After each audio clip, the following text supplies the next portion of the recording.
kahanggro srusa sumbalendo bumi kunjing kumaluto kuntur ketok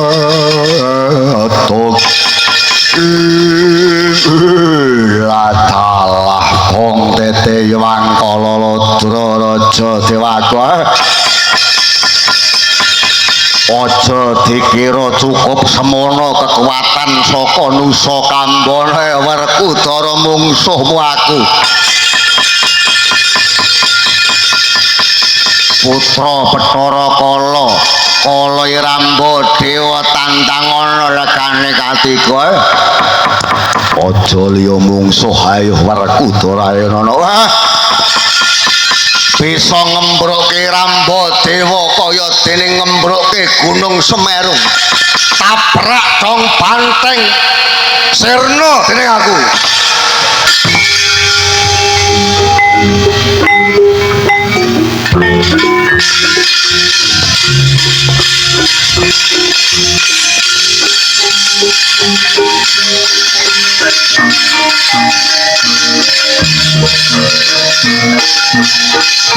Sumangka hangro sasumbar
mati tenan aku.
Wah. Push. Oh. Hot. Push. Ah.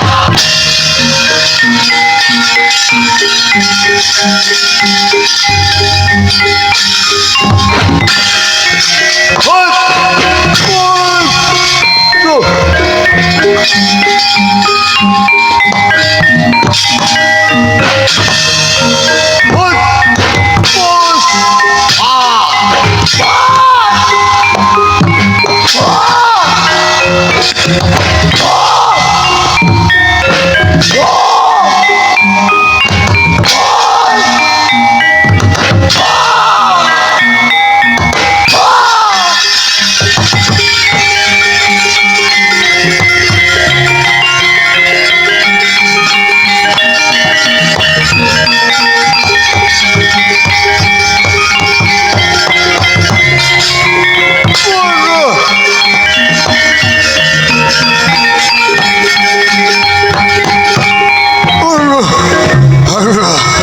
Perkutoro aku harus mbok kapak baru.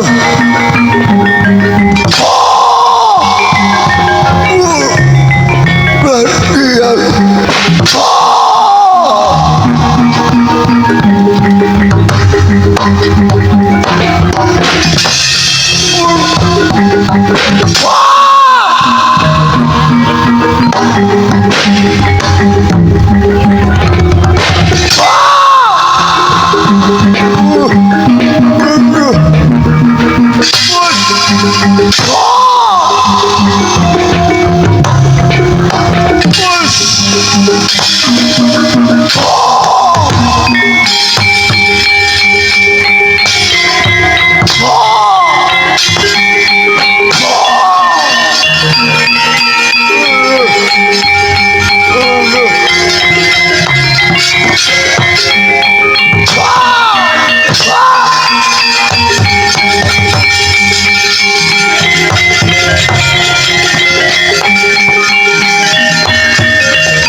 Nyoto Sura Sekti Mandraguna Werkudara karo kowe Janaka.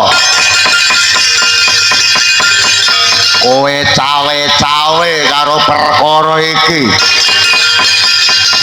Kowe mbebetengi karo Semar Badranaya sing bakal dadi mangsaku. Dasare kowe Pandhawa golongane wong Sukerta. Kowe kelebu dadi mangsane Bathara Kala merga kowe urung diruwat. Saurunge aku mangsa Semar Badranaya luwih dhisik aku mbadhok kowe Werkudara karo Janaka kena tak nggo nyamikan. Dasare umur-umuranmu ya pas-pase. Umur-umuran 40 kuwi wah pinter-pintere dipangan. Nek umur-umuran 30 kuwi sik rodok nganggo marai barang. Apa meneh umur-umuran 20 tahun wah lek ngajari nganti keju. Lah nek mangsa wong sing umur-umuran 15 tahun sik amis sambune. Dipangan wis ra enak. Nek sing organ ya panggah kolu.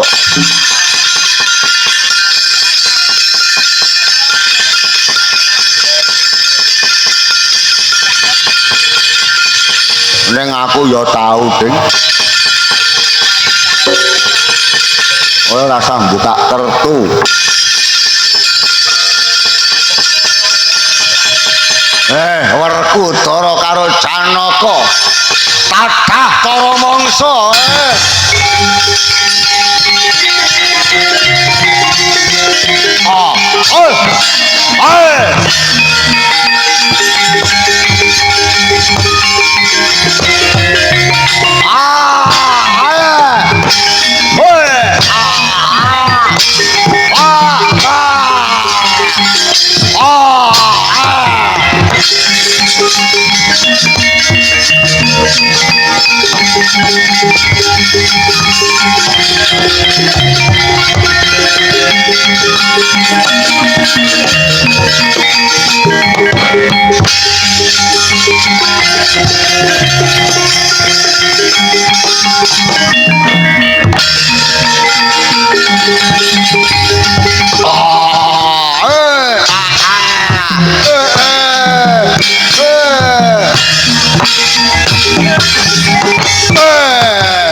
dulur tuwa teko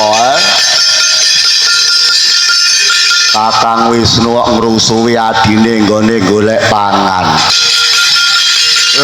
Kakang Wisnu aku ki arep golek pangan aja mbok rusoe Kakang Wisnu kowe apa ora nyawang Bathara Kala sing arep mbok tadah cara mangsa kuwi sapa kuwi momonganku para Pandhawa kuwi wis dadi rengkuwe Bathara Wisnu. Ayo. Sapa wonge kang wis direngkuh dening Bathara Wisnu padha karo mlebu ing sendhang pangurmatan, ora kena tok tadah cara mangsa. Lah nek Pandhawa ora oleh tak pangan Semar Badranaya tak pangan. Ora kena. Semar Badranaya kan nadyanto kawula alit nanging kaisih pangrengkuwe Bathara Wisnu ora kena mbok tadah cara mangsa